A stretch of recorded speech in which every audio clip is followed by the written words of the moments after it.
अस्सलामु अलैकुम वरहमतुल्लाहि ताला वबरकातुहू।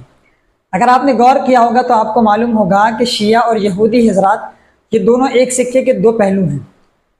इनमें अकायद व नज़रियात और दीगर चीज़ों में ये दोनों एक दूसरे से मुमासलत और मुताबिकत रखते हैं। वो कौन कौन सी चीज़ें हैं, वो उन्हीं तमाम चीज़ों को आज हम इस वीडियो में जानेंगे। तो वीडियो पे बने रहें, चैनल को सब्सक्राइब करें और वीडियो को शेयर लाजमी करें। मैंने ईरानी शिया, रवाफिद, आलिम मजूस और यहूदियों के अकायद में कदर मुश्तरक चीज़ों को देखा है। पॉइंट नंबर 1, शक्ल और हुलियत से ये दोनों एक दूसरे की मुताबिकत। आप इन दोनों फ़ोटोज़ को देखिए, एक तरफ यहूदी हैं, एक तरफ शिया हैं। इन दोनों चीज़ों में एक चीज़ आपको कॉमन नज़र आएगी, एक चीज़ बिल्कुल सेम टू सेम नज़र आएगी, वो है सियाह, ब्लैक कलर। यहूदी भी ब्लैक कलर को बहुत ज़्यादा तरजीह देते हैं और पहनते हैं, और शिया भी बहुत ज़्यादा ब्लैक कलर को पहनते हैं और उसे तरजीह देते हैं, ख़ासकर मातम करने के वक्त में। आप इन दो तस्वीरों को देखें, एक तरफ यहूदियों के बड़े बड़े उलमा हैं और एक तरफ शियाओं के बड़े बड़े उलमा हैं। यहूदियों में आम तौर पर जो टोपियाँ पहनी जाती हैं, इनके जो बड़े बड़े उलमा पहनते हैं, वो दो तरह की होती है। पहली, या तो वो मखमली होगी या तो वो ब्लैक कलर की कैप टाइप में होगी, वो भी सर्कल में होगी, गोल होगी। अब ये चाहे मखमली हो यहूदियों की, चाहे वो कैप हो, इन दोनों का जो शेप है वो शियाओं के बड़े बड़े उलमा की अमामे के शेप से मिलता जुलता है, आप खुद देख सकते हैं। रही बात आम लोगों की, तो यहूदियों में आम लोगों के लिए इबादत करने के वक्त जो है एक ख़ास किस्म की टोपी उनके लिए मखसूस है। और रही बात शियाओं में, तो शियाओं में आम लोगों में से अक्सर जो है ऐसे हैं जो टोपी पहनते ही नहीं हैं। पॉइंट नंबर 2, शियाओं के यहाँ भी पंजा है और यहूदियों के यहाँ भी पंजा है। पंजा निकालने के सिलसिले में यहूदी और शियाओं के माबैन थोड़ा सा फ़र्क है। यहूदी जो है वो झाड़ या कभी सींग टाइप में दूसरी चीज़ होती है, उसका पंजा बनाते हैं और पूरे इलाके में उसे लेकर घूमते हैं और आहफुगा करते हैं और उसके वसीले से दुआ वगैरह मांगते हैं। शियाओं में भी ये मामला है कि वो लोग सोना या चांदी का पंजा बनाते हैं और 12 इमामों से किसी न किसी इमाम का नाम देकर उसे पूरे इलाके में, शहर में घूमते हैं, आहफुगा करते हैं और उसके वसीले से दुआ मांगते हैं। बदकिस्मती से सुन्नियों में भी उनकी खानकाहों में, बाद खानकाहों में ऐसा है कि लोग परचम कुशाई के नाम पे और आरास के मौके पर ये लोग जो है पंजा वगैरह निकालते हैं और उस साहिब मज़ार का नाम देते हैं। उन्हें ये मालूम होना चाहिए कि ये रस्म जो है ये शियाओं में से इनके यहाँ पर दर आई है, तो हमें इससे इज्तनाब करना चाहिए, हमें इससे परहेज़ करना चाहिए। 3, यहूदी अंबिया अलैहिमुस्सलाम को नऊज़ बिल्लाह खुदा का बेटा और खुदा मानते हैं, और शिया रवाफिद के गाली शिया भी हज़रत अली करमल्लाहु वजहुल करीम को खुदा मानते हैं। अली अल्लाह नहीं है, अली अल्लाह का खालिक है, अली अल्लाह का रब है, अली अल्लाह का राज़िक़ है, अली अल्लाह से बहुत ऊपर है। अल्लाह की मेराज क्या है? अल्लाह की मेराज ये है कि वो दर सैयदा जल्ले शानों पर अपनी दाढ़ी से झाड़ू लगाता है। अल्लाह की मेराज ये है कि वो दर सैयदा जल्ले शानों पर सजदा करे।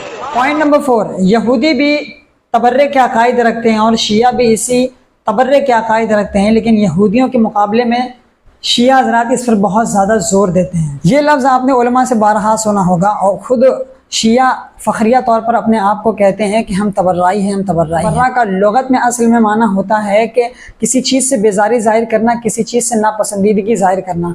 अहले तशय्युअ की इस्तिलाह में हर वो शख्स तबर्रे का मुस्तहिक़ है जिस किसी ने भी शेखैन करीमैन यानी हज़रत अबू बकर सिद्दीक़ रज़ियल्लाहु ताला अन्हु और हज़रत उमर फ़ारूक़ आज़म रज़ियल्लाहु ताला अन्हु की खिलाफत को अहले बैत से जोड़ा हो।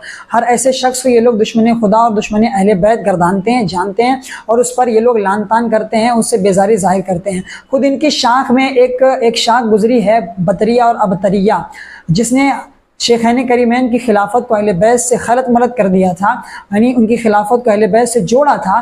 तो ये लोग आज तक उस शाख का बाइकाट करते हैं और उसे अपने से बेजारी ज़ाहिर करते हैं, उस पर उनसे नापसंदीदगी का इजहार करते हैं। तो इनके नज़दीक साफ साफ लफ्ज़ों में कहा जाए तो शेखैन करीमैन की खिलाफत को अहले बैत से मानने वालों पर लान तान ज़ाहिर करना, उनसे बेजारी का इख्तियार करना, और ये लोग बाद सहाबा को भी इसमें शामिल करते हैं।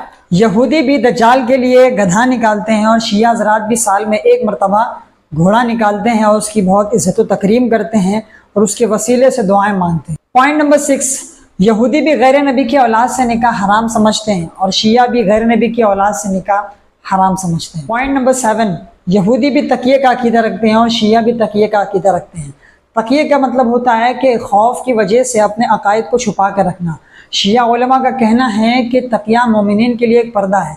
इस सिलसिले में वो हज़रत अम्मार बिन यासिर रज़ियल्लाहु ताला अन्हु की मिसाल देते हैं कि जब कुफ़ार क़ुरैश ने उन्हें मजबूर किया तो उन्होंने कह दिया कि मैं मुसलमान नहीं हूँ। बाद में जब वो हुजूर आका करीम सल्लल्लाहु अलैहि वसल्लम की बारगाह में आए तो उन्होंने इकरार किया कि मैं मुसलमान। पॉइंट नंबर 8, یہودی بھی اپنے مسیحا دجال کا انتظار کر رہے ہیں. ان کا کہنا یہ ہے کہ قرب قیامت دجال آئے گا تو یہ سپر پاور بنیں گے, پوری دنیا پر حکومت کریں گے, مسجد اقصیٰ کو شہید کریں گے. یہودی مسیح دجال کا انتظار کر رہے ہیں. اور یہاں شیعوں میں بھی شیعوں کا کہنا ہے, شیعہ اپنا 12واں امام حضرت مہدی علیہ السلام کو مانتے ہیں. ان کا کہنا یہ ہے, شیعوں کا عقیدہ یہ ہے کہ حضرت مہدی علیہ السلام ظاہر ہو چکے ہیں, بس وہ دنیا میں کہیں غائب ہیں. یعنی یہ بھی اپنے امام کا انتظار کر رہے ہیں, یہ اپنا 12واں امام حضرت مہدی علیہ السلام کو مانتے ہیں. حدیث مبارکہ میں, متواتر احادیث میں جو ہمیں ملتا ہے اس کی قرب قیامت حضرت مہدی علیہ السلام کا ظہور ہوگا, ابھی ہوا نہیں ہے, ہوگا. ان کا نام محمد بن عبداللہ ہوگا, وہ حضرت فاطمہ الزہرا رضی اللہ تعالیٰ عنہ کی نسل سے ہوں گے. وہ پوری دنیا پر عدل و انصاف قائم کریں گے. لہذا ان کا یہ اس طرح کے بے سر و پیر کا, بغیر کسی دلیل کے, بغیر کسی برہان کے اس طرح کا اپنا عقیدہ بنا لینا, یہ قرآن و حدیث کے خلاف ہے, بالکل خلاف. نمبر 9, یہودی بھی قرآن پڑھتے ہیں, سمجھتے ہیں, لیکن اس پر ایمان نہیں لاتے. یہ حضور کے زمانے ہی سے رہا ہے. شیعوں کا معاملہ بھی ایسے ہی کہ وہ قرآن پڑھتے ہیں, سمجھتے ہیں, اپنے بچوں کو حفظ بھی کرواتے ہیں, لیکن وہ اس آیتوں کا انکار کر دیتے ہیں. انکار وہ کھلا طور پر نہیں کہتے ہیں, وہ انکار اس طور پر کہتے ہیں کہ 40 پارے تھے, اس میں سے 10 پارے جو ہے علی کرم اللہ وجہ الکریم کی اور اہل بیت کی شان میں تھے, اسے گھٹا دیا گیا. شیخین کریم نے اسے گھٹا دیا, یا حضرت عثمان غنی نے اسے گھٹوا دیا. اس طریقے سے انکار کرتے ہیں. اس طریقے سے انکار کرتے ہیں کہ یہ تفسیر اور شان نزول کے معاملے میں جو صحابہ اور بڑے بڑے مفسرین کرام کی جو اقوال ہے اس کو چھوڑ کر وہ اپنے اماموں کی, اپنے شیعہ بڑے بڑے اماموں کی جو ہے وہ اقوال پیش کرتے ہیں, شان نزول بیان کرتے ہیں. کسی آیت کا شان نزول کسی صحابی نے کچھ اور بیان کیا ہے, اور ان کے یہاں پر جو ہے ان کے امام نے کچھ اور بیان کیا ہے. پوائنٹ نمبر 10, اسلام اور مسلمانوں کی دشمنی اور ان کو نقصان پہنچانے میں دونوں یکساں پائے جاتے ہیں. بس فرق اتنا ہے کہ یہودی سامنے سے وار کرتے ہیں. یہودی عالمی پیمانے پر مسلمانوں کو اور اسلام کو نقصان پہنچانے کی, بدنام کرنے کی ناپاک کوششیں کرتے رہتے ہیں. کبھی قرآن کریم کی بے حرمتی کر کے, کبھی آقا کریم صلی اللہ علیہ وسلم کی زندگی پر مووی بنا کر, یا آقا کریم صلی اللہ علیہ وسلم کا مجسمہ بنا کر یہ مسلمانوں کو تکلیف پہنچانے کا کام کرتے ہیں. اور شیعوں کا معاملہ یہ رہا ہے کہ یہ خود کو مسلمان ظاہر کرتے ہیں, یہ مسلمان اپنے آپ کو کہلواتے ہیں. کبھی خلفۂ راشدین کی بے ادبی کرنا, ان پر لعن طعن کرنا, یا کبھی صحابہ کرام کو گالیاں دینا, یا حضرت شیخین کریمین کا انکار کر دینا, اور حضرت علی کو جو ہے وہ خلافت کے معاملے میں یا ولایت کے معاملے میں آگے بڑھانا, امت میں انتشار اور امت کے بھولے بھالے مسلمانوں کو جو ہے اس طریقے سے گمراہ کرنے کا کام, آپس میں لڑانے کا کام یہ شیعہ حضرات کرتے ہیں. تو دونوں میں کوئی فرق نہیں ہے. اس طریقے سے دیکھا جائے تو شیعہ فرقہ یہودی مذہب سے بہت زیادہ قریب تر نظر آتا ہے.